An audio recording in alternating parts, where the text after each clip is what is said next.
24 साल के कृति कुमारी को नहीं पता था कि उससे अपनी सहेली की मदद करना भारी पड़ेगा। उसकी फ्रेंड आई, उसने एक हफ्ते पीजी में उसके साथ रहने की मदद मांगी। कृति ने उसे शरण दी और इसी बात पर कृति की हत्या हो गई। मामला कर्नाटक का है। कृति के एक्स बॉयफ्रेंड ने उसकी बेरहमी से हत्या कर दी।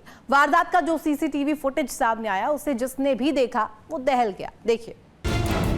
बेंगलुरु के पीजी में मौत है। बेंगलुरु के लेडीज पीजी हॉस्टल में एक महिला की हत्या के मामले की जांच करने को लेकर बेंगलुरु पुलिस ने 3 विशेष टीमों का गठन किया था, जिसमें से एक टीम मध्य प्रदेश चली गई थी, क्योंकि जांच में पता चला था कि आरोपी मध्य प्रदेश से ही। मध्य प्रदेश पहुंचने पर बेंगलुरु पुलिस को पता चला कि आरोपी वहीं पर मौजूद है और तुरंत आरोपी को हिरासत में लिया गया और ट्रांजिट रिमांड पर बेंगलुरु लाया गया। पुलिस के मुताबिक आरोपी को शक था कि कृति कुमारी ने ही उसकी दोस्त को आरोपी के खिलाफ भड़काया है, जिस वजह से उनके रिश्ते में तनाव पैदा हुआ था। जैसे ही कृति की ताकत कम होने लगती है, हत्यारा उसे फिर से निशाना बनाता है। कृति के गिरने के बाद भी हत्यारा उसे बालों से पकड़कर चाकू मारता रहता है। उसके बाद वो उसके एक कदम दूर हट जाता है और उसे अभी भी सांस लेते हुए देखकर भागने से पहले उसका गला रेतने की कोशिश करता है। Update with regard to the Koramangala PG Center murder case is that the suspect or the accused has been identified and picked up in Madhya Pradesh, and he is being brought to Bangalore on a transit warrant. And sir, what was the motive behind the murder? We don't know that. He has to be brought, and then we have to take his police custody, and a thorough investigation and interrogation has to be done. Then only the further details can be known. He's from Madhya Pradesh. I'm not sure about the place, but he's from Madhya Pradesh. CCTV footage में दिख रहा है कि बेरहमी से हुए हमले के बाद कृति उठकर बैठ जाती है और मदद के लिए चिल्लाती है। पीजी हॉस्टल के लोग धीरे धीरे अपने दरवाजे खोलते हैं, लेकिन कोई भी कृति की मदद करने की हिम्मत नहीं जुटा पाता। वो फोन करने की कोशिश करते हुए दिखाई दे रहे हैं। वो आपस में बातें करते हैं, क्योंकि कृति काफी देर तक बैठने की कोशिश करती है, जिससे उसका खून बह रहा होता है। एक लड़की धीरे धीरे दरवाजा खोलती है, बाहर झांकती है और फिर अपने कमरे में वापस चली जाती है। कृति कुछ दूरी पर खड़ी एक और लड़की से विनती करती है।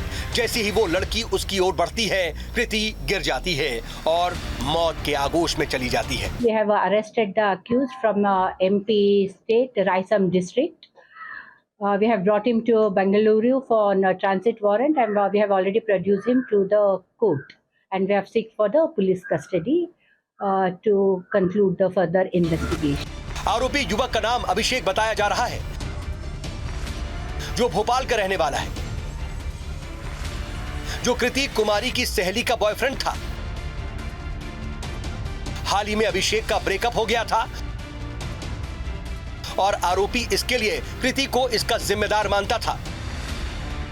इसीलिए आरोपी अभिषेक ने कृति का कत्ल कर दिया। और 23 तारीख को आरोपी कोरमंगला स्थित इस लेडीज पीजी हॉस्टल के बाहर पहुंचता है। रात करीब 11 बजे वो वहां पर पहुंचता है और उसे मालूम होता है कि 11 बजे को जो केयरटेकर होती है इस पीजी हॉस्टल की, वो खाना खाने जाती है। तो उसी टाइम वो अंदर दाखिल हो जाता है और सीधे कृति कुमारी के कमरे में पहुँच जाता है।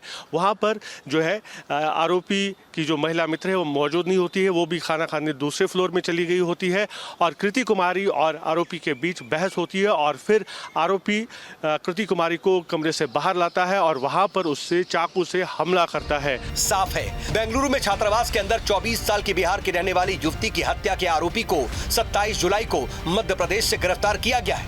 आरोपी ने 23 जुलाई की रात को कृति कुमारी की बेरहमी से हत्या की थी और उसके बाद वो मध्य प्रदेश भाग आया था और तुरंत वहां से फरार हो जाता है। पुलिस के मुताबिक आरोपी वो फरार जब वहां से हुआ, उसके बाद वो सीधे मध्य प्रदेश पहुंच गया था, लेकिन उसने पहले ही प्लान किया था कि वहां पर जाकर उसको कृति कुमारी पर हमला करना है, क्योंकि उसको लग रहा था कि कृति कुमारी की वजह से ही उनके रिश्ते में दरार पड़ी है और इसीलिए उसने चाकू साथ में लिया था। और जैसे ही केयरटेकर गेट से उठकर अंदर चली गई, ये वहाँ इस पीजी हॉस्टल में दाखिल हुआ। उसका कमरा नंबर भी मालूम था कि 303 कमरे नंबर में जो है कृति रहती है। उसकी जो महिला मित्र है वो भी उसी कमरे में रहती थी, लेकिन जब वहाँ पे वो पहुँचा उसकी महिला मित्र वहाँ पे नहीं थी, कृति अकेली थी। यही वजह है कि कृति ज़्यादा कुछ वहाँ कर नहीं पाई, खुद को बचा नहीं पाई और आरोपी ने चाकू से कृति पर हमला किया था और कृति की मौत फिर वहीं पर हुई थी। वीडियो जर्नलिस्ट मनीष के साथ यासर मुश्ताक। न्यूज नेशन अब व्हाट्सएप पर खबरों की ताजा अपडेट के लिए न्यूज नेशन के इस QR कोड को स्कैन करें।